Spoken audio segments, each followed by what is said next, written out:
Selamat sore Bapak Ibu sekalian yang dikasihi Tuhan. Baik, pada sore hari ini kita akan masuk ke dalam kelanjutan eksposisi kita dari surat Ibrani pasal yang pertama ayat yang keempat saja. Surat Ibrani pasal yang pertama ayat yang keempat dengan tema supremasi Kristus atas para malaikat. Mari kita berdoa terlebih dahulu minta anugerah Tuhan pimpin kita dalam pemberitaan firman. Bapa di dalam kerajaan sorga, terpujilah nama-Mu ya Tuhan, Allah kami yang hidup, Allah yang senantiasa menyertai dan menopang keberadaan kami, baik secara natural maupun secara supranatural. Di dalam kehidupan alamiah kami, Tuhanlah yang memberikan hidup, Tuhanlah yang memberikan kepada kami kemampuan untuk bekerja, kemampuan untuk mendapatkan nafkah, dan segala apa yang menjadi pergumulan kami, Engkau hadir dan menyertai kami. Demikian juga secara supranatural kami, Engkau pelihara di dalam jiwa kami melalui makanan rohani yaitu firman Tuhan yang terus memuaskan jiwa kami, menghiburkan hati kami, meneguhkan jiwa kami dan menumbuhkan iman kami kepada Kristus. Kami bersyukur untuk segala berkat kasih karunia Tuhan dalam kehidupan kami dan kami berdoa biarlah pada sore hari ini lagi Tuhan kembali menyatakan kasih setia Tuhan kepada jemaat Tuhan melalui firman-Mu. Pimpin sertai kami, beri kami anugerah, sehingga setiap firman yang kami mengerti dapat kami lakukan dalam hidup kami, dan kami imani di dalam kehidupan kami. Terpujilah nama-Mu Tuhan, di dalam nama Yesus Kristus Tuhan kami berdoa. Amin. Mari kita membaca surat Ibrani pasal yang pertama, kita baca dari ayat 1 sampai dengan ayat 4 secara bergantian. Lalu ayat 4 kita akan baca sama-sama. Saya lebih dahulu. Ibrani 1 ayat 1 sampai 4. Setelah pada zaman dahulu Allah berulang kali dan dalam pelbagai cara berbicara kepada nenek moyang kita dengan perantara nabi-nabi.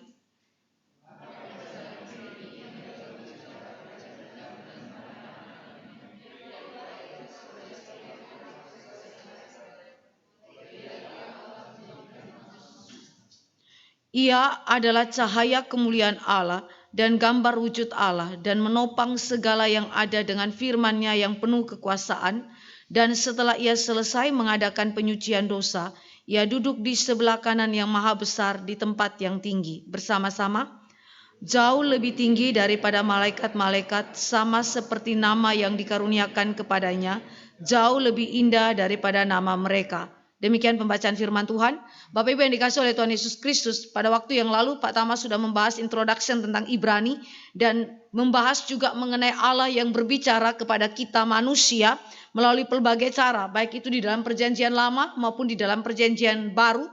Dan Pak Kias membahas mengenai supremasi Kristus ketika dia melakukan tindakan penebusan bagi umatnya dan dia telah ditinggikan duduk di sebelah kanan Allah Bapa. Nah, pada hari ini ketika kita membahas di dalam ayat yang keempat, ini adalah suatu kesinambungan yang tidak terlepas dari ayat 1 sampai dengan ayat yang ketiga, tetapi juga merupakan suatu persiapan untuk kita akan membahas di dalam ayat 5 sampai dengan ayat yang ke-14. Di dalam ayat yang keempat di situ dikatakan bahwa jauh lebih tinggi atau unggul daripada malaikat-malaikat, sama seperti nama yang dikaruniakan kepadanya jauh lebih indah dari nama mereka. Yang ditekankan oleh penulis Ibrani di sini adalah supremasi Kristus. Itu kembali lagi dibahas, ditegaskan, dan terutama di dalam relasi dengan para malaikat. Di dalam ayat 5 sampai dengan ayat yang ke-14 akan dibahas lebih detail lagi perbandingan antara Kristus dengan para malaikat. Di manakah letak supremasi Kristus sebagai anak Allah yang lebih tinggi daripada para malaikat. Tetapi ayat 4 adalah ayat yang mempersiapkan untuk kita akan masuk di dalam ayat 5 sampai 14 yang akan dibahas di minggu-minggu yang akan datang tentunya. Tetapi juga di saat yang sama ayat 4 adalah kesimpulan daripada ayat 1 sampai dengan ayat yang ketiga. Oleh sebab itu kita akan pasti menyinggung kembali ayat-ayat sebelumnya yang sudah dibahas secara ringkas. Nah, ada dua hal yang saudara dan saya akan belajar mengenai supremasi Kristus atas para malaikat. Dua hal saja yang kita akan belajar di dalam poin ini, yaitu yang pertama, nama Kristus lebih tinggi dari para malaikat. Nama Kristus lebih tinggi dari para malaikat. Mengapa penulis Ibrani mengatakan hal demikian?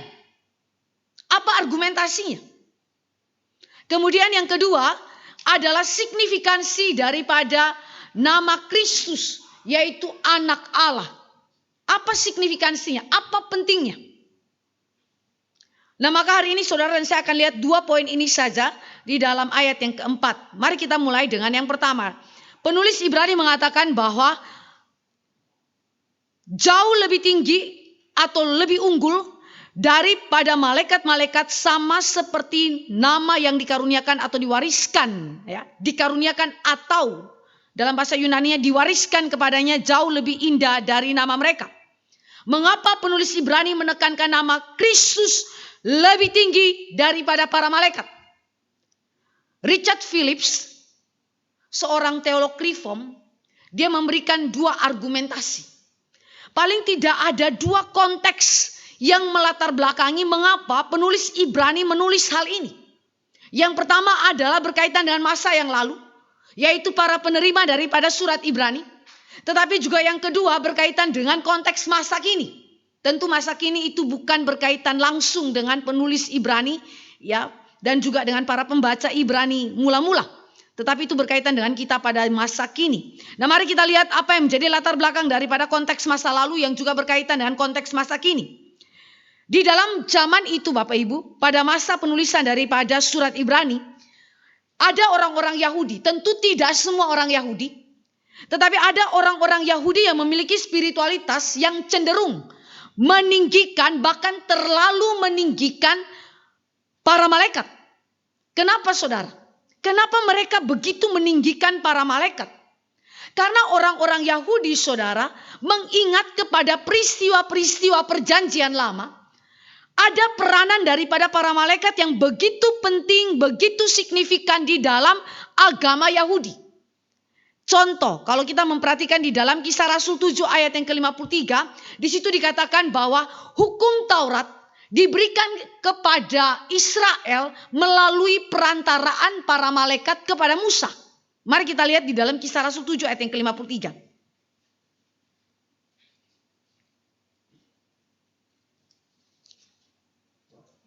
Ini adalah kesaksian Stefanus dan dia memberikan penjelasan.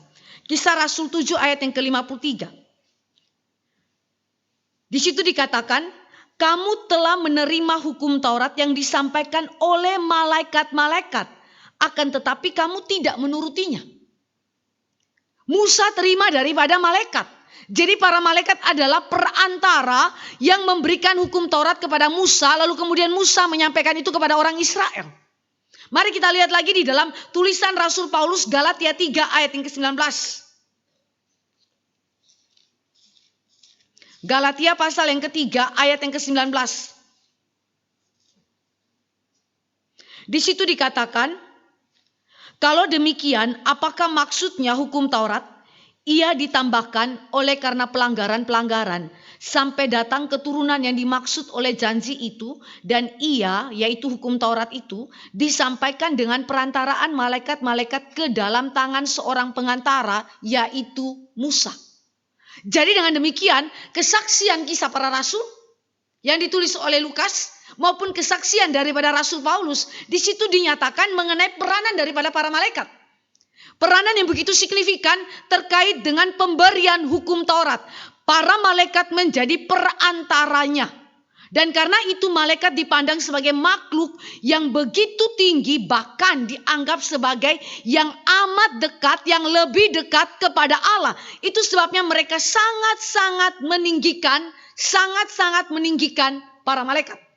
Di sisi yang lain, nabi besar yaitu Musa. Itu adalah nabi terbesar di Israel.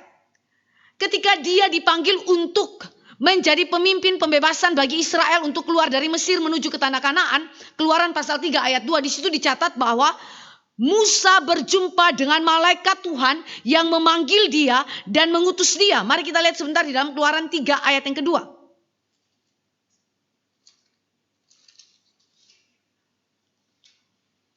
Di situ dikatakan, Keluaran 3 ayat yang kedua, lalu malaikat Tuhan menampakkan diri kepadanya di dalam nyala api yang keluar dari semak duri.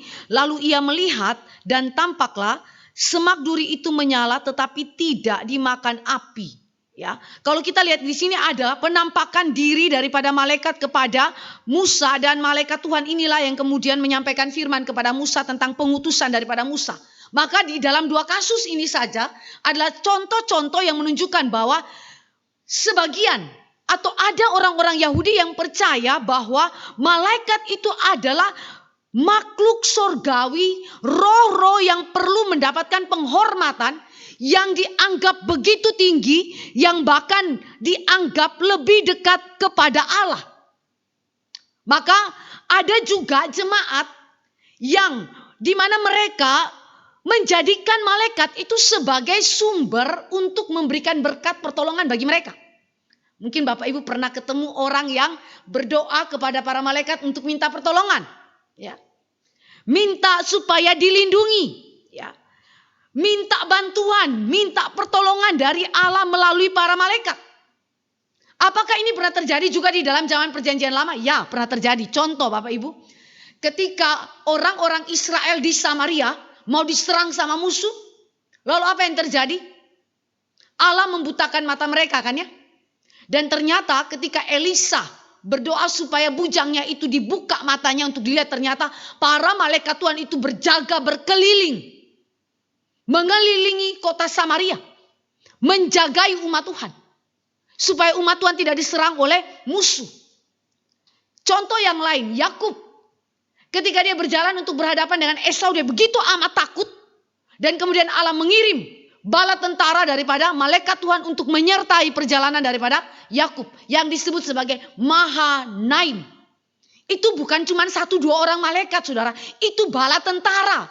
Bala tentara daripada para malaikat yang datang dan menjagai Yakub dan menjamin keselamatan, perlindungan bagi Yakub ketika dia berhadapan dengan Esau. Maka seluruh fakta-fakta ini membuat orang-orang Yahudi sekali lagi menganggap bahwa para malaikat adalah makhluk rohani, makhluk sorgawi yang kepadanya kita bisa minta berkat, kepadanya kita bisa minta perlindungan, bisa minta pertolongan kepada dia. Dan apalagi kalau kita bandingkan dengan surat Kolose, ternyata para malaikat juga menjadi objek penyembahan. Mari kita lihat di dalam Kolose 2 ayat yang ke-18. Walaupun sekali lagi di dalam konteks pembaca daripada surat Ibrani, tidak tentu bahwa orang Yahudi yang menerima surat Ibrani itu menyembah malaikat. Ini masih ada dalam perdebatan penafsiran tentunya. Tetapi dalam surat Kolose ada jelas sekali bahwa jemaat di dalam Kolose ada yang menyembah malaikat. Ini dipengaruhi oleh mitologi Yunani tentunya. Kolose 2 ayat yang ke-18.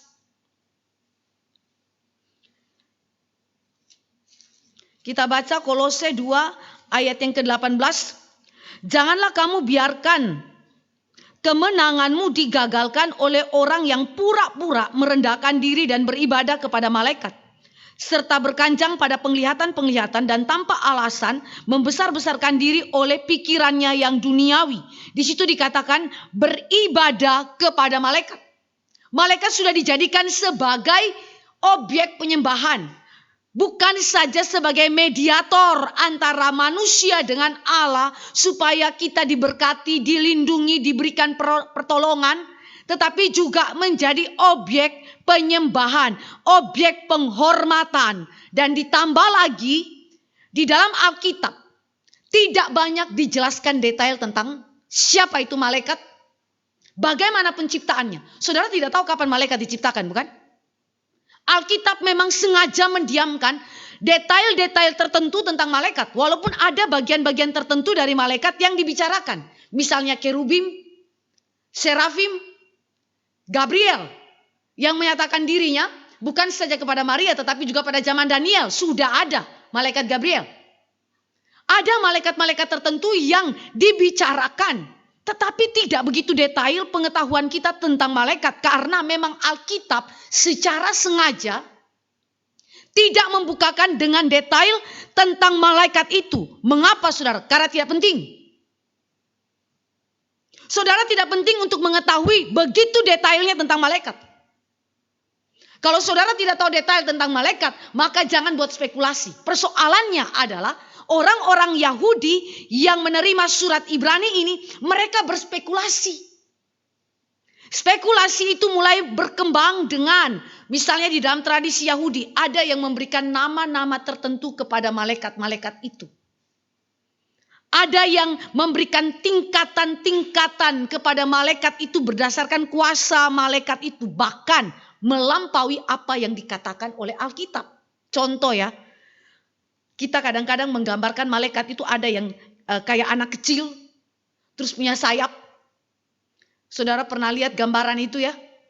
Ada semacam lukisan atau gambar malaikat yang kecil dengan sayapnya dan seterusnya. Pertanyaannya, apakah itu adalah hasil pemikiran daripada Alkitab atau itu spekulasi manusia?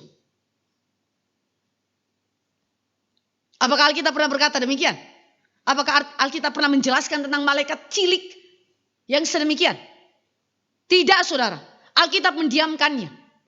Lalu kenapa bisa ada lukisan-lukisan yang demikian, saudara? Sangat mungkin itu juga dipengaruhi oleh mitologi Yunani. Maka saudara yang dikasih oleh Tuhan Yesus Kristus, di dalam konteks ini penting sekali kalimat daripada penulis Ibrani. Ia duduk di sebelah kanan yang maha besar di tempat yang tinggi, jauh lebih tinggi atau lebih unggul daripada malaikat-malaikat, sama seperti nama yang dikaruniakan kepadanya jauh lebih indah daripada nama mereka. Dengan kalimat ini penulis Ibrani langsung mengcounter habis-habisan apa yang menjadi pola pikir zaman itu. Tetapi juga mengcounter pola pikir yang ada pada masa kini. Orang Kristen pada masa kini, saudara, juga tidak imun terhadap aspek-aspek yang demikian. Daripada berdoa minta tolong sama Tuhan Allah, minta tolong saja sama para malaikat. Bahkan ada istilah tanda petik malaikat pelindung. Anak muda itu kan punya games yang namanya malaikat pelindung, begitu kan ya. Tetapi apakah malaikat pelindung yang sedemikian ini adalah konteks yang berangkat daripada Alkitab, atau sebenarnya ini adalah hal-hal yang sebenarnya campuran mix dengan ya tradisi atau budaya atau sesuatu yang merupakan mitos yang ada di luar daripada Alkitab. Malaikat pelindung. Bahkan ada semacam benda-benda rohani, ritual-ritual tertentu yang dimana dipakai sebagai alat untuk memperoleh kesembuhan, atau memperoleh keberhasilan, atau memperoleh perlindungan gaib dari malaikat. Dan ada juga yang hari ini di antara orang Kristen. Richard Philip adalah seorang teolog reform dan tulisannya diterbitkan oleh PNR, saudara. Kalau kita sudah sebut penerbit PNR, itu reform tulen, saudara. Dia melakukan suatu penelitian dan dia mengatakan bahwa bahkan dalam urusan dengan para malaikat, gereja masa kini di antara orang Kristen masih banyak yang lebih tertarik pada pengalaman supranatural, mimpi, ya, kisah penampakan daripada para malaikat. Dan itu dibesar-besarkan, ya, dibesar-besarkan, dipuja-puja. Banyak buku, banyak film, banyak media sosial yang mengajarkan secara populer tentang malaikat sebagai malaikat yang memberikan keberuntungan, ya, atau pembawa celaka dan lain sebagainya. Saudara, dengan hal-hal yang sedemikian ternyata konteks masa lalu dengan konteks masa kini ada kemiripannya. Sehingga kalimat ini sekali lagi dalam ayat yang keempat adalah kalimat yang begitu signifikan untuk menunjukkan bahwa nama Kristus adalah nama yang lebih tinggi, lebih unggul daripada para malaikat. Fenomena yang dihadapi oleh baik jemaat Ibrani masa lalu maupun jemaat masa kini yang lebih mempercayai pengalaman supranatural daripada firman Tuhan, mengidolakan malaikat atau tanda petik malaikat pelindung, mencari kuasa rohani melalui praktik-praktik mistik, ya, tertarik pada spekulasi tentang dunia malaikat daripada mengenal Kristus. Semua ini adalah sesuatu yang di-counter habis-habisan, dan penulis Ibrani mau menyatakan begini. Kristus jauh lebih tinggi daripada malaikat karena Kristus bukan sekedar salah satu dari malaikat atau makhluk surgawi. Bukan. Kristus bukan sekedar salah satu malaikat atau salah satu makhluk surgawi. Kristus adalah anak Allah yang jauh lebih tinggi daripada semua malaikat. Kenapa jauh lebih tinggi? Malaikat, saudara, bukan perantara keselamatan. Sekalipun Allah dapat menggunakan malaikat untuk kemudian melakukan tugas-tugas tertentu yang dipercayakan Allah bagi umatnya. Tetapi itu tidak sama dengan mengatakan bahwa malaikat adalah perantara atau mediator keselamatan. Saudara, penulis Ibrani tidak sedang mempersoalkan fakta-fakta bahwa Allah memakai malaikat untuk menjalankan tugas-tugas penting di dalam perjanjian lama. Dia tidak sedang menyangkali fakta historis itu karena itu benar dinyatakan dalam Alkitab. Tetapi yang di-counter oleh penulis Ibrani adalah cara penafsiran. Dan penafsiran yang salah itu membentuk sistem berpikirnya dia. Membentuk sistem ibadahnya dia. Membentuk sistem kehidupan, praktik-praktik kehidupan daripada orang-orang yang mempercayai malaikat itu. Dan itu adalah bagian dari jemaat penerima surat Ibrani. Disinilah letak isu utamanya yang menyebabkan penulis Ibrani harus membenahi sistem tafsir yang salah itu. Bapak Ibu, di dalam Alkitab saudara, sistem tafsir adalah sesuatu yang begitu penting. Penafsiran yang salah mengakibatkan cara pandang yang salah. Cara pandang yang salah mengakibatkan praktik hidup yang salah, penyembahan yang salah. Karena itu saudara, pengkoreksian terhadap hal yang sedemikian, kritik yang terjadi kepada mereka yang sedemikian, yang tadi saya sudah jelaskan tentang penyembahan kepada malaikat, peninggian kepada malaikat yang melampaui apa yang dikatakan oleh Alkitab saudara, semuanya dikritisi, dibenahi, diperbaiki ulang. Untuk mengembalikan gereja kepada pusat yang sejati, yaitu Kristus Sang Anak Allah yang lebih tinggi, lebih unggul, melampaui daripada para malaikat. Kalau kita memperhatikan di dalam ayat yang ke-14 dari pasal yang pertama, di situ dikatakan, bukankah mereka semua adalah roh-roh yang melayani, yang diutus untuk melayani mereka yang harus memperoleh keselamatan. Malaikat adalah alat Tuhan, adalah pelayan Tuhan untuk menjalankan tugas yang Allah berikan untuk melayani mereka yang akan diselamatkan, yaitu gereja Tuhan yang ditebus di dalam Yesus Kristus. Karena itu sekali lagi, malaikat bukanlah perantara atau mediator keselamatan, melainkan Kristus saja, satu-satunya pengantara antara Allah dan manusia. Bukan malaikat, bukan orang kudus. Tidak ada mediator yang lain kecuali Kristus saja. Mari kita baca 1 Timotius 2 ayat yang kelima.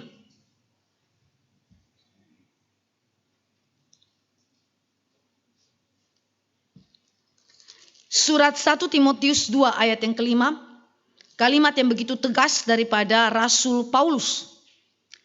Di situ dikatakan, karena Allah itu Esa dan Esa pula Dia yang menjadi pengantara antara Allah dengan manusia, yaitu manusia Kristus Yesus. Jelas sekali kalimat di sana. Perantara kita itu Esa, yaitu Kristus Yesus. Allah yang menjadi manusia, satu-satunya yang menjadi objek penyembahan sejati dan bukan malaikat. Malaikat itu hanyalah hamba. Seberapa hebat pun malaikat, seberapa kuasa yang Allah berikan kepada malaikat, seberapa kemuliaan yang Allah berikan kepada malaikat, tetapi tetap saja malaikat itu hamba yang melayani. Dia tidak lebih tinggi bahkan dari manusia yang adalah mahkota ciptaan Allah, khususnya umat pilihan Allah. Dia hanya pelayan saja. Saudara yang dikasihi oleh Tuhan Yesus Kristus, kalau kita coba bandingkan dengan para kerubim. Kerubim adalah pasukan malaikat yang menjaga kekudusan Tuhan. Serafim adalah malaikat-malaikat yang menjaga bukan saja kekudusan Tuhan, tetapi senantiasa berada bersama-sama dengan Allah. Dimanapun Allah mengutus mereka untuk pergi, bahkan berjumpa misalnya dengan Yesaya. Kalau kita membayangkan keindahan, kemuliaan dan kuasa daripada para malaikat, saudara, begitu luar biasa agungnya. Sehingga kalau dia muncul di depan kita, saudara, sangat mungkin apa yang terjadi pada orang-orang Yahudi pada masa lalu juga terjadi pada diri kita, yaitu sujud sembah kepada malaikat. Tetapi malaikat yang sejati, ketika manusia mau sujud sembah kepada dia, apa yang terjadi? Jangan sujud sembah sama saya. Saya bukan Tuhan. Malaikat yang sejati, yang adalah utusan Allah, yang adalah hamba Allah saja, dia sadar diri sehingga ketika manusia mau sujud sembah, manusia mau kasih korban buat dia, dia tolak. Itu saudara baca dalam Perjanjian Lama. Dia tolak, dia tidak terima. Karena satu-satunya objek penyembahan yang sejati adalah Allah sejati, adalah Yesus Kristus. Dan karena itu, melalui kalimat di dalam ayat yang keempat ini jauh lebih tinggi atau lebih unggul daripada para malaikat, saudara. Itu berarti harapan dan keselamatan orang percaya berpusatkan kepada Kristus saja dan bukan kepada pengalaman mistik atau kepada makhluk-makhluk sorgawi yang kita temui atau yang kita buat dalam spekulasi-spekulasi tertentu. Maka di dalam hal ini saudara, saya bisa lihat bahwa penulis Ibrani menarik kembali para pembacanya. Menarik kembali gereja Tuhan yang cenderung mix. Di dalam praktik-praktik keagamaannya, mix antara Kristus dengan penyembahan yang lain, saudara. Untuk kembali kepada Kristus saja. Meletakkan harapan mereka, meletakkan pertolongan mereka, meletakkan keselamatan mereka hanya kepada Kristus, satu-satunya mediator antara Allah dan manusia. Sehingga dengan kalimat ayat yang keempat, saudara, seolah-olah penulis Ibrani itu mau mengatakan kepada kita, jangan gantikan Kristus dengan makhluk rohani apapun. Jangan gantikan Kristus dengan hal yang lain, apapun itu, semulia apapun itu, seberkuasa apapun itu, kalau bukan Kristus. Jangan jadikan dia sebagai objek penyembahan, jangan jadikan dia sebagai mediator, jangan jadikan dia sebagai pusat harapan dan keselamatan kita. Hanya Kristus yang menjadi pusat daripada iman, penyembahan, pengharapan orang percaya sebagai satu-satunya mediator antara Allah dan manusia. Satu kali saya pergi ke rumah daripada sepupu saya yang baru menikah. Kami orang Kupang itu kalau duduk sama-sama satu keluarga, saudara, kalau cerita itu andai kata ada gunung-gunung, saudara, gunung-gunung itu mendengar semua yang kami cerita. Kami ketawa itu, semua rumah-rumah yang di situ, saudara, gak banyak yang ribut, saudara. Tapi kalau datang ke rumah kami, saudara, itu kayak apa? Hebohnya kayak ada orang yang begitu banyak. Padahal kita cuma 10 orang di tempat itu. Tapi ceritanya itu ketawa sini sana dan seterusnya. Di seberangnya kami, di luar kami punya konsentrasi. Kami lagi sibuk dengan cerita dan ketawa-ketawa dan bikin rame di tempat itu, saudara. Ada satu orang nenek. Dia pegang hiu. Lalu dia doa begitu ya. Pas saya sambil cerita, saya tertegun lihat oma itu. Terus saya tanya sama sepupu saya. Itu oma, emang biasa dia berdoa sore begini ya? Oh iya, setiap sore pasti dia berdoa pegang hiu begini. Lalu entahlah doanya apa. Terus kami lanjut cerita tapi kami bilang, jangan terlalu ribut. Ada orang yang berdoa. Jadi kami yang tadi suaranya tinggi, ya, tetapi kemudian akhirnya kami merendah suara kami. Tapi kok sudah lama kami bercerita, oma itu gak selesai doanya. Saya bilang itu apa aja yang dia doakan ya. Saya pikir pasti leluhurnya dia doakan. Semua yang lain-lain dia doakan ya. Mungkin kakek neneknya, papa mamanya yang sudah mati dan siapa saja yang itu dia bawa dalam doa dan seterusnya. Doanya panjang sekali. Itu mirip kayak orang muslim. Tapi ini lebih panjang dari orang muslim doanya. Jadi benar-benar panjang sekali dia doa sampai kami bilang ini kita tahan kita punya suara sampai berapa jam lagi begitu ya. Karena oma ini begitu tekun. Lalu saya sempat berbicara di antara kami. Ada enggak ya keluarganya yang Kristen? Lalu berlanjutlah percakapan itu. Bolehkah orang Kristen memegang hiu? Kalau pegang ya boleh aja lah. Kan namanya juga pegang. Tapi kalau berdoa dengan hiu, saudara, tidak boleh. Walaupun ada gereja tertentu yang mengizinkannya. Saudara, ini namanya mix. Bahkan ada yang biasa orang Batak itu ya. Tapi gak tentu juga orang Batak. Ada juga orang yang lain begitu. Orang Kupang juga ada yang punya tradisi kayak begitu. Ziarah ke kuburan. Sampai di kuburan. Mungkin ketemu opungnya di situ. yang sudah mati, kuburannya di situ, bawa cucunya. Selamat sore Opung. Opung, ada cucumu ini Opung. Inilah ya cucumu ini ya Opung ya. Sudah pulang dia dari kuliah Opung. Berhasil dia Opung. Bla bla bla bla. Nanti Opung dia mau kerja Opung. Apalah dia omongin semuanya di situ. Satu kali saya ketemu sama jemaat yang mau ziarah seperti itu, dia punya kebiasaan kayak begitu. Terus saya tanya sama dia, jadi kamu bicara sama siapa? Sama Opung lah. Opungmu di mana sekarang? Kami percaya dia sudah percaya Tuhan Yesus, jadi jiwanya di sorga. Lalu yang kamu bicara itu dengan siapa di situ? Debu kembali menjadi debu, sudah jadi tanah. Jadi Anda bicara dengan dirimu sendiri dan dengan tanah. Jadi kalau saudara bandingkan dengan orang gila, lebih gila mana? Pikir sendiri begitu kan ya. Jadi waktu saya bicara dengan kita punya jemaat yang demikian, saya bilang gini, hati-hati kalau pergi ziarah. Saudara boleh membersihkan tempat di mana kuburan daripada orang tua atau nenek kakekmu itu. Saudara mengenang akan apa yang pernah dia lakukan. Tetapi ingat baik-baik, dia sudah menjadi debu. Jiwanya kembali kepada Tuhan. Sehingga jangan mix. Orang Kristen seringkali melakukan mix-mix yang demikian. Dan bahkan kadang-kadang opungnya itu yang sudah mati lebih berkuasa daripada Tuhan Allah kita, yaitu Yesus Kristus, saudara. Itu terjadi di dalam tradisi, adat, kebiasaan, budaya. Yang dimana kebudayaan itu sekalipun orang-orang Kristen sudah ada di sana, tetapi budaya begitu kuat dan mengambil alih kebenaran sejati dari Alkitab. Karena itu saudara yang dikasih oleh Tuhan Yesus Kristus, kalimat ini jauh lebih tinggi atau lebih unggul daripada malaikat-malaikat, sama seperti nama yang dikaruniakan kepadanya jauh lebih indah daripada nama mereka. Jangan gantikan Kristus dengan yang lain. Atau jangan sandingkan yang lain bersama dengan Kristus. Karena Kristus tidak pernah bisa disandingkan dengan yang lain. Saudara hanya bisa pilih Kristus atau yang lain. Hitam putih, tidak ada wilayah abu-abu. Maka prinsip yang kedua yang saudara dan saya pelajari adalah signifikansi nama Kristus, yaitu anak Allah. Nama yang jauh lebih tinggi, yang lebih indah daripada para malaikat. Nama yang mana?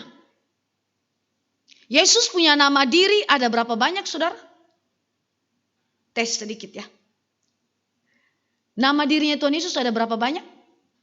Nama diri ya. 2, 3. Berapa? 1 ya saudara. Nama pribadi atau nama dirinya Yesus cuma 1, yaitu Yesus. Dari kata Ibrani Jehoshua yang berarti Allah menyelamatkan. Tetapi gelarnya Yesus itu banyak saudara.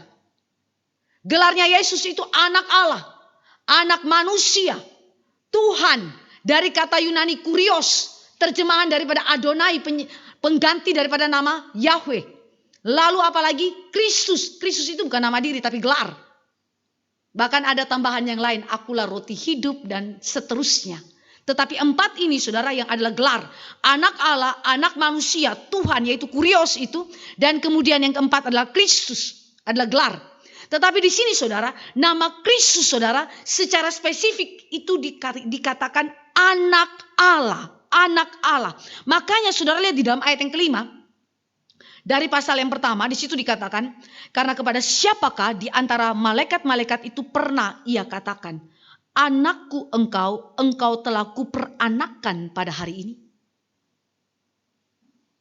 Bahwa orang-orang percaya bahwa malaikat-malaikat yang tidak jatuh dalam dosa dapat disebut sebagai anak-anak Allah, itu betul. Tetapi statement di sini, dari antara mereka itu, adakah Allah pernah berkata, anakku engkau telah kuperanakan pada hari ini? Allah tidak pernah berkata kalimat ini kepada malaikat ataupun kepada anak-anak Allah yang diadopsi di dalam Kristus. Mari kita coba bandingkan dengan Mazmur pasal 2 ayat yang ke-7.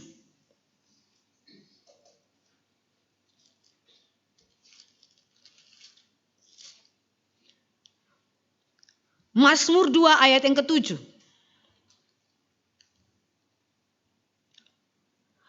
Aku mau menceritakan tentang ketetapan Tuhan, ia berkata kepadaku, anakku engkau telah kuperanakan pada hari ini. Telah kuperanakan, bukan akan kuperanakan, tetapi telah kuperanakan. Ya, ini berarti sesuatu yang bersifat lampau. Nah, Bapak Ibu yang dikasih oleh Tuhan Yesus Kristus, mengapa nama anak Allah ini begitu penting, begitu signifikan, jauh lebih tinggi, jauh lebih unggul daripada para malaikat, jauh lebih indah daripada nama para malaikat, serafim, kerubim, Gabriel dan lain sebagainya sebagaimana yang dinyatakan di dalam Alkitab. Mengapa saudara? Ada 3 signifikansi daripada nama anak Allah yang begitu penting dan memiliki implikasi langsung dalam kehidupan kita sebagai orang-orang tebusan Kristus. Yang pertama, signifikansi daripada nama Kristus, yaitu anak Allah. Nama ini adalah nama yang dikaruniakan atau diwariskan. Saudara lihat di dalam kalimat ini. Yang dikaruniakan atau diwariskan Bapa kepada Kristus. Kapan itu diwariskan? Kapan itu dikaruniakan? Apakah pada saat Yesus berinkarnasi? Atau apakah pada saat Yesus ditinggikan saat dia bangkit dari antara orang mati? Jawabnya tidak. Dikaruniakan, diwariskan di dalam kekekalan. Kalimat ini adalah kalimat yang mengacu kepada apa yang terjadi sebelum segala sesuatu ada. Yakni di dalam kekekalan. Dan nama anak Allah yang diwariskan atau diberikan Bapa kepada anak yang terjadi di dalam kekekalan itu berkaitan dengan relasi intratrinitarian. Relasi intratrinitarian. Kalau saudara kaitkan misalnya dengan Roh Kudus, Allah tidak pernah berkata Roh Kudus itu diperanakan oleh Bapa. Tetapi Roh Kudus itu keluar dari Bapa dan anak. Proceed from the Father and the Son. Tetapi keanakan, diperanakan, kuperanakan itu hanya diperuntukkan kepada pribadi kedua Allah Tritunggal. Apa artinya saudara? Dan itu terjadi di dalam kekekalan. Jika demikian, maka saudara dan saya harus ingat bahwa ini berbeda dengan pandangan Arianisme tentunya, bidat, yang mengatakan bahwa Yesus Kristus itu diciptakan sebelum segala sesuatu ada. Dan kemudian diangkat menjadi anak Allah. Tidak demikian saudara. Tetapi Yesus Kristus keanakannya adalah sesuatu yang kekal. Dan karena itu istilah anak tidak boleh diterjemahkan secara literal. Tetapi dimengerti secara figuratif yang merujuk kepada 3 pengertian. Istilah anak berarti merujuk kepada natur keilahiannya Kristus. Yang setara dengan Allah Bapa dan Allah Roh Kudus. Saudara pernah ingat penjelasan pendeta Stephen Tong tentang Tritunggal? Dia bilang pencipta dan ciptaan itu berbeda secara kualitatif. Ciptaan tidak pernah bisa sama setara dengan pencipta. Ciptaan selalu lebih rendah daripada pencipta. Tetapi kalau anak saudara, itu berbicara mengenai kesetaraan. Natur yang sama. Yaitu keilahian. Kristus adalah Allah sama seperti Bapa dan Roh Kudus. Walaupun ketiganya adalah berbeda dalam pribadinya, tetapi esensi dan hakikatnya adalah setara sebagai Allah adanya. Dan ini berbeda secara mutlak, secara absolut, secara kualitatif dengan malaikat. Malaikat itu hanya ciptaan, saudara. Ciptaan, rendah sekali dia. Sekalipun dia punya segala macam kuasa dan kemuliaan yang diberikan Allah, tetapi dia tetap saja ciptaan yang lebih rendah. Bahkan malaikat adalah lebih rendah dari manusia yang khususnya adalah umat pilihan Allah yang ditebus oleh Yesus Kristus. Karena itu sekali lagi signifikansi daripada nama anak Allah begitu amat penting karena berbicara mengenai natur keilahiannya. Yang kedua, berbicara mengenai intimasi relasi antara Bapa dan anak. Bapa dan anak punya relasi yang begitu erat. Dan karena itu disebutkan oleh Edwin Palmer ya, seorang penulis daripada teologi atau doktrin Allah, dia bilang begini. Allah Bapa, Allah Anak, dan Allah Roh Kudus itu selalu koeksisten. Selalu hadir bersama-sama dan tidak pernah terpisahkan. Walaupun ketiga pribadi itu bisa dibedakan, tetapi tidak pernah terpisahkan. Hadir selalu bersama-sama di saat waktu yang sama, selalu bersama-sama. Intim sekali. Bahkan kalau kita mau coba menggambarkan relasi yang intim antara Bapa dan anak dengan relasi suami istri yang paling intim di dalam relasi horizontal, saudara, itu pun tetap terbatas. Keintiman relasi Bapa dan anak adalah sesuatu yang bersifat kekal. Dari kekal sampai kekal. Dan keintiman relasi itu adalah sesuatu yang dimiliki oleh Bapa dan anak dari dirinya sendiri. Sesuatu yang tidak bisa dipisahkan. Sesuatu yang mengikat di dalam cinta kasih yang kekal. Dan karena itu, intimasi ini menyebabkan anak selalu dan tidak pernah tidak tunduk kepada Bapa. Tidak pernah tidak taat kepada Bapa. Anak akan selalu tunduk, taat, mengasihi Bapa. Demikian juga Bapa akan selalu mengasihi anak sebagai objek tunggal daripada kasih kekal Bapa. Saudara, ini adalah suatu keindahan yang luar biasa. Keindahan cinta kasih antara Bapa dan anak. Hari ini Bapa dan anak seringkali bentur, saudara. Berkelahi. Pendapat yang satu dengan pendapat yang lain. Tidak selalu satu hati, satu pikiran, satu jiwa. Tapi beda dengan Kristus dan Bapanya.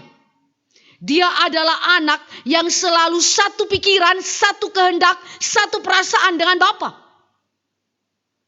Karena itu apa yang dikehendaki oleh Bapa itu juga dikehendaki oleh anak. Apa yang dicintai oleh Bapa itu juga yang dicintai oleh anak. Maka di sini saudara dan saya bisa lihat intimasi relasi itu. Dan kemudian nanti ketika engkau dan saya diadopsi sebagai anak-anak Allah, intimasi itu diberikan kepada saudara dan saya. Ketika engkau dan saya disatukan dengan Allah Tritunggal di dalam Kristus, maka engkau dan saya akan mengalami apa yang sama. Walaupun sekali lagi beda secara kualitatif.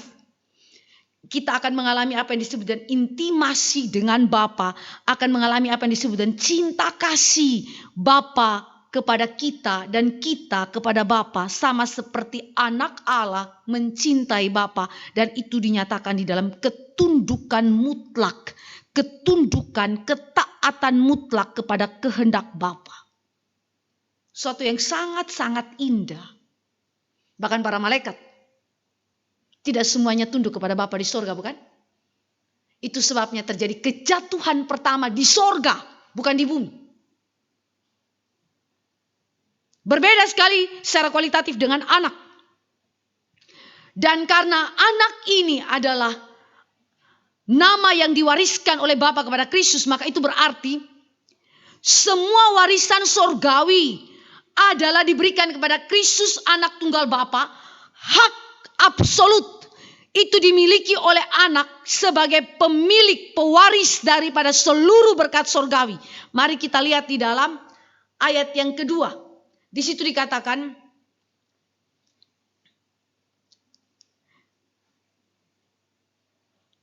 maka pada zaman akhir ini ia telah berbicara kepada kita dengan perantaran anaknya yang telah ia tetapkan sebagai yang berhak menerima segala yang ada.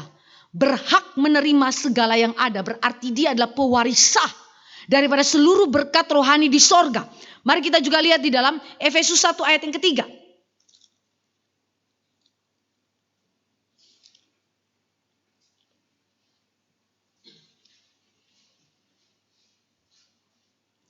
Di situ dikatakan, terpujilah Allah dan Bapa Tuhan kita Yesus Kristus, yang dalam Kristus telah mengaruniakan kepada kita segala berkat rohani di dalam sorga. Ada koneksi ya saudara. Dia yang memiliki hak absolut atas segala sesuatu, atas seluruh berkat rohani, berkat sorgawi. Sekarang di dalam Kristus, ento Kristo, dalam kehendak kekal Bapa, dalam kasih kekal Bapa, dia mewariskan itu juga kepada kita, anak-anak adopsinya berdasarkan Kristus. Maka saudara, nama anak saudara adalah sesuatu yang jauh-jauh lebih tinggi daripada para malaikat. Malaikat mana yang melakukan itu bagi kita? Tidak ada, saudara. Semuanya itu hanya dimungkinkan karena nama anak Allah itu. Dan karena segala berkat warisan surgawi itu ada di dalam hak kepunyaan anak. Dan ketika kita ditebus oleh kehendak Bapa, kita pun menerimanya berdasarkan Kristus. Maka ini suatu keindahan yang kita lihat, bahwa suatu keindahan yang melampaui para malaikat. Yang bahkan para malaikat pun menanti-nanti melihat itu semua terrealisasi dalam kehidupan gereja. Karena mereka tidak mendapatkannya. Umat Allah, umat tebusan Allah yang mendapatkannya. Kedua, signifikansi daripada nama Kristus yaitu anak Allah. Nama anak Allah mengacu pada 3 jabatan mesianik Kristus sekaligus, yaitu nabi, imam, dan raja. Yang dimana ayat 1 sampai dengan ayat yang ketiga sudah memberikan penjelasan kepada kita. Maka saya akan mereviewnya secara ringkas untuk kembali memberikan kepada kita signifikansi dari nama anak Allah yang mengacu kepada 3 jabatan mesianik Kristus sekaligus nabi, imam, raja. Kita lihat di dalam ayat 1 sampai dengan ayat yang ketiga, saudara.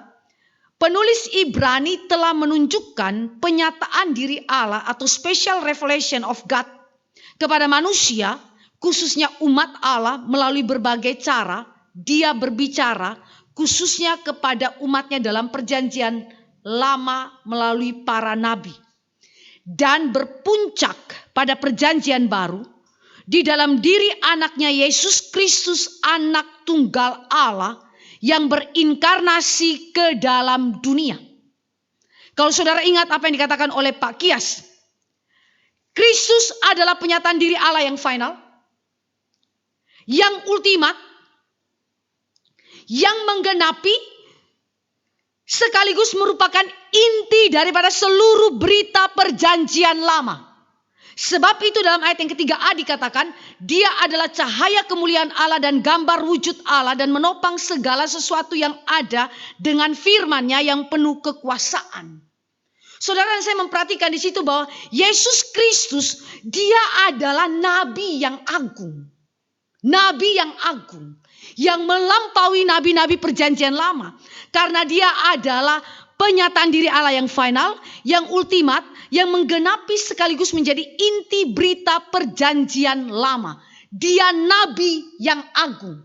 Tetapi di saat yang sama, kalau nabi tugasnya adalah menyampaikan firman dari Allah kepada manusia. Juru bicara Allah. Tetapi Yesus bukan cuma sampai di situ. Yesus adalah firman Allah yang kekal, yang hidup, yang berinkarnasi menjadi manusia. Dia adalah pencipta alam semesta. Dia adalah agen daripada creation itu. Mari kita lihat di dalam ayat ini. Kalau saudara dan saya perhatikan di dalam ayat yang kedua B, surat Ibrani. Oleh dia Allah telah menjadikan alam semesta. Oleh dia itu menunjuk kepada apa? Agen. Menunjuk kepada fungsi Kristus sebagai mediator daripada creation. Lalu mari kita bandingkan di dalam Yohanes pasal yang pertama. Ayat 1 sampai dengan ayat yang kelima. Di situ dikatakan pada mulanya adalah firman. Firman itu bersama-sama dengan Allah dan firman itu adalah Allah. Ia pada mulanya bersama-sama dengan Allah. Segala sesuatu dijadikan oleh dia dan tanpa dia tidak ada sesuatu pun yang telah jadi dari segala yang telah dijadikan. Dalam dia ada hidup dan hidup itu adalah terang manusia. Terang itu bercahaya di dalam kegelapan dan kegelapan itu tidak menguasainya. Saudara ingat dalam ayat yang kedua. Oleh dia, segala sesuatu dijadikan oleh dia. Tanpa dia gak ada satupun yang terjadi. Dengan kata lain, statement ini persis sama dengan ayat 2b di dalam pasal 1 surat Ibrani tadi. Untuk memberikan penekanan bahwa Yesus Kristus bukan hanya sekedar nabi yang agung. Dia adalah firman Allah yang hidup. Dia adalah Allah itu sendiri. Dia adalah pencipta alam semesta. Dan oleh dia, oleh mediasi Kristus, oleh agennya Kristus, agensinya Kristus, segala sesuatu tercipta. Pertanyaannya, di mana malaikat yang menjadi mediator di dalam penciptaan. Justru malaikat adalah bagian daripada ciptaan. Itu sebabnya Ibrani mengatakan bahwa nama anak Allah lebih tinggi daripada para malaikat, lebih indah daripada para malaikat. Dia adalah nabi agung, dia adalah firman yang hidup. Bahkan firman Allah itu adalah pribadi kedua Allah Tritunggal yang menjadi agen, mediator daripada creation itu sendiri. Maka di sini saudara dan saya melihat bahwa nama anak Allah memiliki signifikansi yang begitu penting. Bahkan di dalam kehidupan naturalnya kita. Bukan cuma dalam kehidupan supranaturalnya kita dalam keselamatan. Tetapi secara natural, secara alamiah. Eksistensi saudara. Seluruh keberadaan kehidupan saudara bergantung kepada Sang Firman. Kemudian ayat 1 sampai ayat yang ketiga juga menegaskan bahwa hanya melalui Yesus Kristus saja Allah yang jauh di sana, Allah yang maha tinggi sekarang menjadi dekat. Dia berinkarnasi menjadi manusia, bahkan sangat dekat dengan manusia yang kekal memasuki sejarah manusia. Dia berjalan di atas bumi ciptaannya dia. Dia berbicara kepada manusia. Dia berelasi dengan amat-amat dekat. Saudara dan saya memperhatikan intimasi antara anak dan bapa dari kekekalan sampai kepada kekal sekarang dibawa masuk ke dalam sejarah manusia. Anak Allah yang adalah penyataan diri Allah yang final, yang ultimat itu sekarang hadir di tengah-tengah manusia. Berbicara, berelasi, berjalan bersama-sama dengan manusia. Menyatakan siapa Allah kepada manusia. Supaya manusia kenal dia. Supaya manusia dapat dibawa kembali kepada Allah. Karena di dalam Kristus berdiam seluruh kepenuhan kealahan. Tidak satu pun keilahiannya Kristus itu cacat atau kurang ketika dia berinkarnasi. Sehingga itu berarti, dengan kata lain penulis Ibrani mau mengatakan bahwa tidak ada jalan lain untuk datang kepada Allah yang sejati. Tidak ada jalan lain untuk mengenal dan berelasi dengan Allah yang sejati. Kecuali melalui Yesus Kristus saja. Dan ketika dia berinkarnasi, penyataan diri Allah yang ultimat dalam Kristus itu adalah mujizat terbesar ketika Sang Pencipta mengunjungi, memvisitasi umat kepunyaannya di bumi ini. Sekalipun umat kepunyaannya menolak dia. Tetapi dia memvisitasi, dia datang.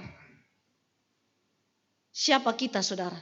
Sehingga Sang Pencipta mengunjungi engkau, mengunjungi kita yang tidak layak, yang seharusnya binasa. Tetapi Allah di sorga mengutus Kristus, penyataan diri Allah yang ultimat itu datang begitu dekat dengan kita, memvisitasi kita, mengunjungi kita.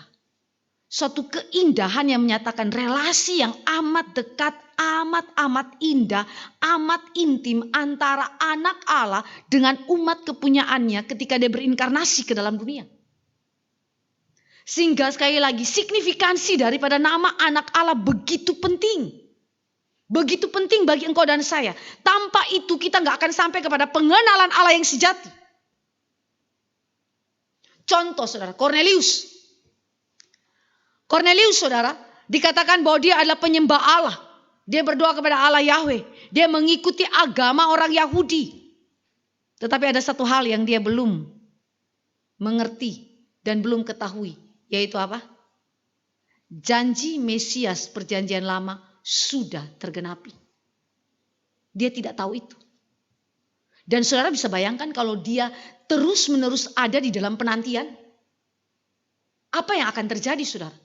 Hari ini orang Yahudi juga terus menerus ada dalam penantian karena mereka menolak Kristus yang sudah datang. Tetapi Kornelius itu kemudian diinjili oleh siapa? Oleh Petrus yang diutus oleh Tuhan untuk menyatakan tentang Kristus.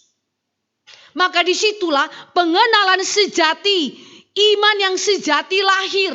Keintiman relasi dengan Allah melalui Kristus yang dinanti-nantikan itu tergenapi, terrealisasi dalam kehidupan daripada Kornelius.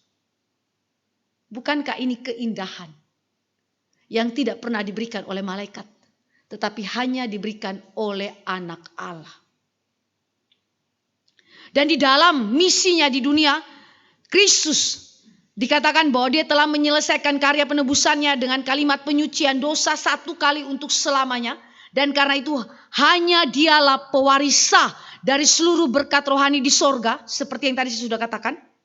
Dan kemudian oleh kehendak Bapa di sorga, berkat rohani itu dicurahkan juga kepada umat pilihannya yang diadopsi sebagai anak-anak Allah. Dan sekarang dia telah duduk, dia naik ke sorga dan telah duduk di sebelah kanan Allah Bapa di tempat yang tinggi. Dan akan datang kembali di akhir zaman sebagai hakim yang akan memerintah dan sebagai raja dalam kemuliaan. Saudara, kalimat di dalam ayat 3b. Duduk di sebelah kanan yang maha besar di tempat yang tinggi. Bukan saja berbicara mengenai imam besar agung. Anak Allah adalah imam besar agung yang bertindak sebagai pembela dan pendoa syafaat bagi kita sepanjang zaman. Bagi umat Allah sepanjang zaman. Bukan cuma itu. Tetapi juga berbicara sebagai raja yang duduk di tempat kehormatan dan memerintah atas segala sesuatu. Sorga dan bumi ada di bawah kekuasaan daripada Kristus. Termasuk para malaikat. Para malaikat sebagai penghuni sorgawi, mereka ada di bawah kekuasaan Kristus. Iblis dan segala pengikutnya ada di bawah kekuasaan Kristus. Kerajaan maut ada di dalam kekuasaan Kristus. Maka ini adalah suatu proklamasi tentang signifikansi daripada nama anak Allah itu di hadapan seluruh umat Tuhan, bahkan di hadapan alam semesta. Dia bukan saja nabi agung, dia bukan saja imam besar agung, tetapi dia juga adalah raja yang maha agung. Maka signifikansi yang ketiga daripada nama anak Allah adalah mengacu pada pemerintahan Kristus sebagai Allah manusia dalam segala sesuatu. Pemerintahan Kristus sebagai Allah dan manusia. Pemerintahan dia sebagai raja atas alam semesta, saudara, adalah pemerintahan dengan dua natur ini.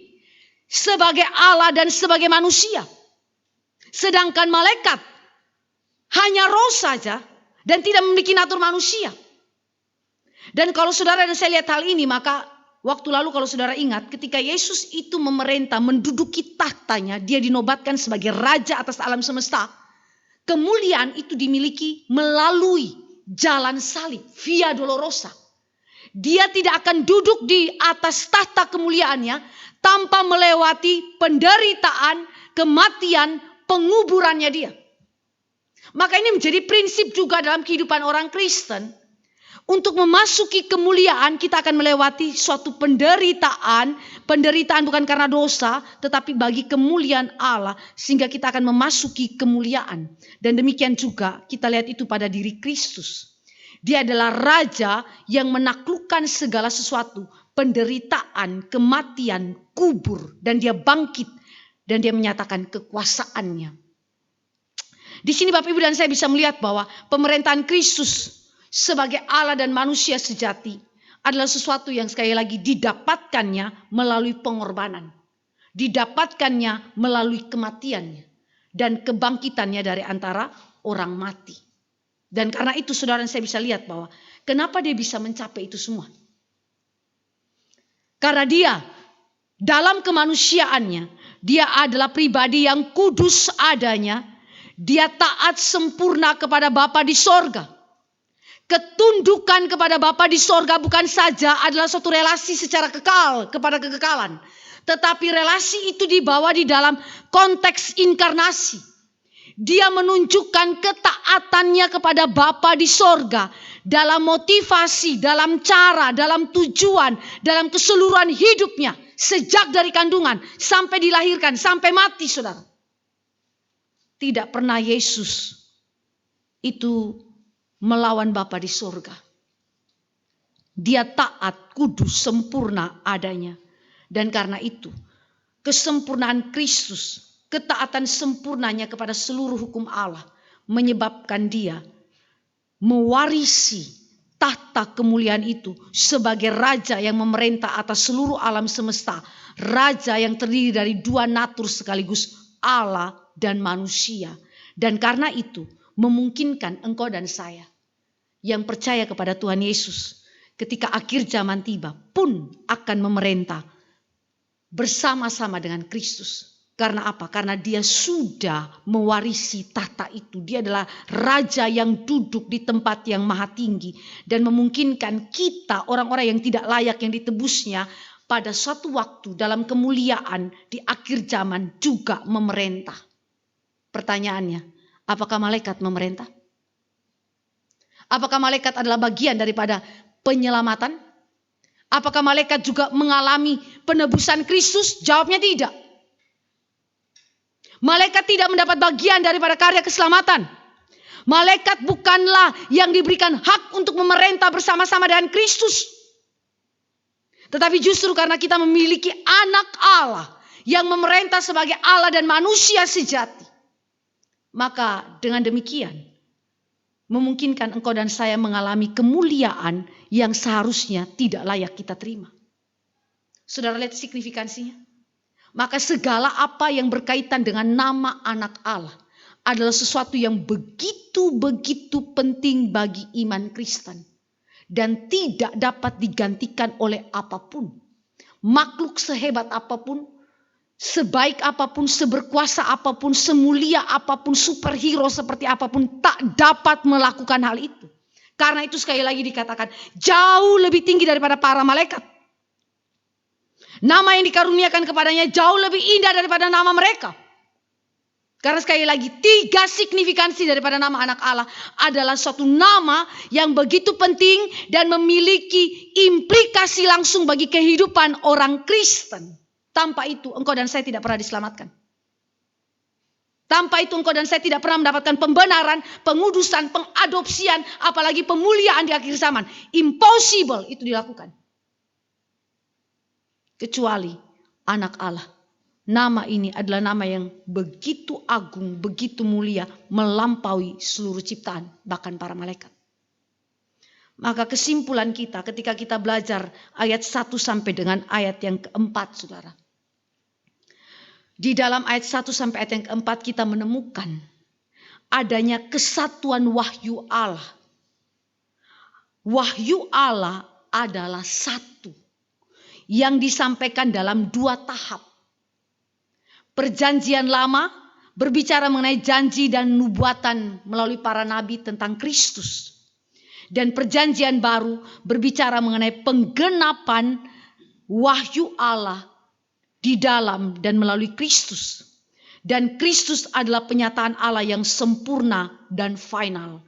Itu sebabnya kita tidak punya 2 wahyu. Tetapi kita punya 1 wahyu khusus. Selain daripada wahyu umum ya saudara. Tetapi wahyu khusus itu hanya 1. 1 yang terdiri dari PL dan PB. PL berisi janji kedatangan sang anak. PB menyatakan penggenapan janji tersebut. Dan kesimpulan berikutnya adalah bahwa supremasi Kristus atas para malaikat. Sekarang Allah berbicara secara final melalui anaknya. Bukan melalui perantara yang lain, bukan melalui para malaikat, tidak. Tetapi hanya melalui Kristus saja. Dan Kristus adalah anak Allah, sedangkan para malaikat hanyalah hamba-hamba Allah. Tidak setara dengan Kristus. Kristus adalah pencipta dan pemelihara segala sesuatu. Dan seluruh eksistensi alam semesta ini bergantung pada Kristus, termasuk malaikat. Sedangkan malaikat hanyalah ciptaan. Hanya ciptaan. Kristus menebus manusia berdosa yang adalah umat pilihan Allah. Sedangkan malaikat tidak dapat melakukan penebusan. Bahkan bukan bagian daripada penebusan. Dan Kristus duduk di sebelah kanan Allah. Sedangkan malaikat melayani di hadapan Allah. Di hadapan Kristus. Malaikat tidak pernah disuruh duduk di sebelah kanan Allah Bapa. Cuman Kristus saja. Maka itu berarti Kristus jauh lebih tinggi daripada para malaikat dan hanya dialah yang layak menjadi objek penyembahan iman kita dan satu-satunya pengharapan bagi jiwa kita. Mediator antara kita dan Allah, mediator yang esa. Jangan ganti Kristus dengan yang lain. Jangan ganti Kristus dengan adat kebudayaan. Jangan ganti Kristus dengan segala tawaran dunia ini yang memikat saudara. Tetapi kiranya Kristus menjadi satu-satunya Tuhan dalam kehidupan kita, yang kita sembah Dia mulai hari ini sampai Kristus datang kembali. Mari kita berdoa. Bapa dalam kerajaan sorga, kami datang kepada Tuhan. Berterima kasih untuk firman Allah yang hidup. Kami mengenal siapa Tuhan kami.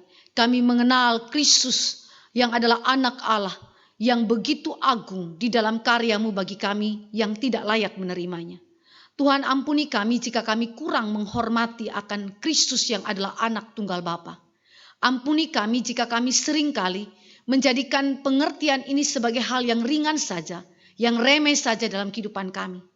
Tuhan, kiranya Engkau kembali menggairahkan kami dengan cinta kasih yang begitu dalam kepada Kristus. Berikan keintiman sebagaimana Kristus dan Bapa di dalam kehidupan kami, sehingga kami pun memiliki keintiman relasi dengan Bapa melalui Kristus. Karena itu Tuhan, tolong setiap kami yang ada di tempat ini, biarlah Kristus menjadi Tuhan dalam hidup kami, dalam segala bidang hidup kami. Tolong kami untuk kami berkomitmen selama hidup kami sampai kami berjumpa dengan Engkau. Dalam nama Yesus Kristus Tuhan kami berdoa. Amin.